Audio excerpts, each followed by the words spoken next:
Australian Federal Police has announced a new focus on targeting Italian organised crime and money laundering syndicates. The AFP says syndicates are washing billions of dollars a year through the Australian economy. Reporter Stephanie Ferrier is in Melbourne. Stephanie, take us through what the AFP had to say.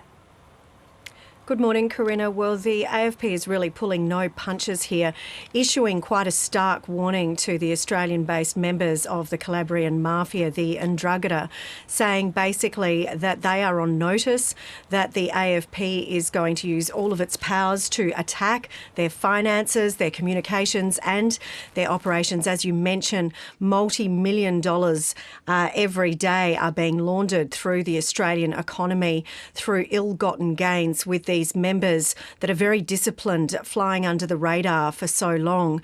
And what we heard was this was as a result of what was effectively a global takedown of parts of the mafia. Now, this was following a year on from when we saw Australian Federal Police's largest ever sting on organised crime, and that was Operation Ironside, when the FBI and the AFP managed to infiltrate the mafia and then tricked alleged gangsters into taking on board a police-designed encrypted communications app called Noma.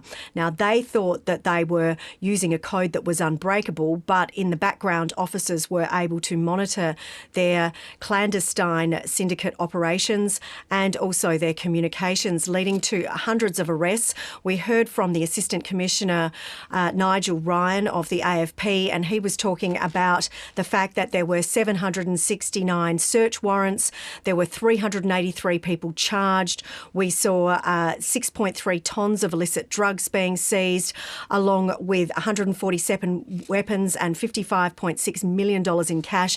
And they've now been able to identify these familial ties to the 'Ndrangheta through these monitoring that they have done back to 14 clans.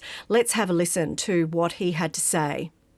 The 'Ndrangheta are not just an Australian problem. They are a global problem. They are responsible for 70 to 80% of the world's cocaine, and they are flooding Australia with illicit drugs. They are pulling the strings of Australian outlaw motorcycle gangs, who are behind some of the most significant violence in our communities. We believe we have about 51 Italian organised crime clans in Australia, and to date we have confirmed at least 14 of these as being 'Ndrangheta, which we believe have thousands of members in Australia. Steph, is the AFP not showing its hand here? How has it responded to that question? Well, the AFP says that it's not showing its whole hand, that it's clear that the 'Ndrangheta has been operating in Australia for close to 100 years now, really flying under the radar, as they say, by being able to funnel these criminal proceeds through legitimate businesses in agriculture, in catering and also in construction as well.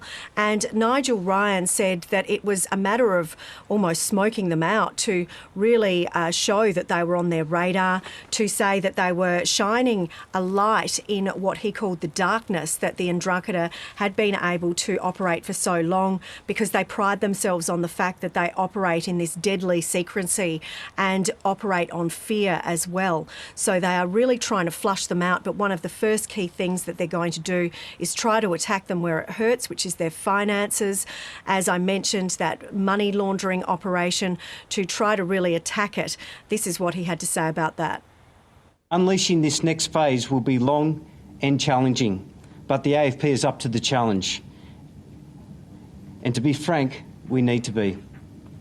If we don't cut off the head and tail of organised crime, we face living in a very different Australia. And he says that there are around 5,000 members of the mafia who are in Australia that are probably dual citizens, and they are so secretive and disciplined about the way that they go about things, living in modest homes, that many people who live next door to them wouldn't even know of any of their connections. Stephanie Ferrier reporting from Melbourne.